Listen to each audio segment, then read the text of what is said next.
Pansamantalang ipatutupad ng pamahalaan ang 4 na araw na pasok kada linggo sa ilang tanggapan ng gobyerno matapos ilabas ang Memorandum Circular No. 114 Series of 2026. Ang naturang kautusan ay inilabas kasunod ng direktiba ni Pangulong Ferdinand R. Marcos Jr.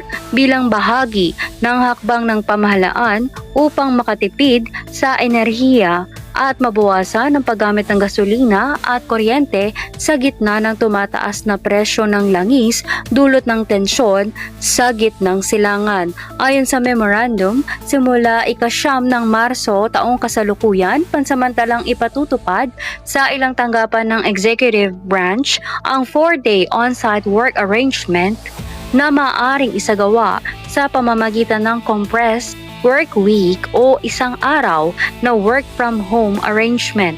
Gayunpaman, nilinaw ng Pangulo na hindi kabilang sa bagong patakaran ang mga ahensyang nagbibigay ng mahalagang serbisyo sa publiko tulad ng mga pulis, bumbero at iba pang frontline offices na kailangang manatiling bukas upang maserbisyuhan ang mamamayan. Bukod dito, inatasan din ang mga ahensya ng gobyerno na bawasan ng 10 hanggang 20% ang kanilang konsumo sa kuryente at gasolina, kabilang ang paghinto muna sa mga hindi kinakailangang biyahe, study tour, at ilang aktibidad na maaaring gawin online.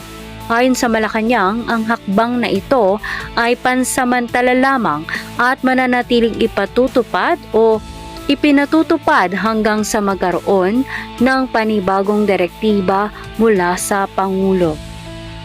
Para sa buong detalye ng patakaran, maaaring basahin ang opisyal na dokumento sa Official Gazette ng Pamahalaan. At muli, ako po si Chris, nag-uulat dito lang sa White Lion Returns.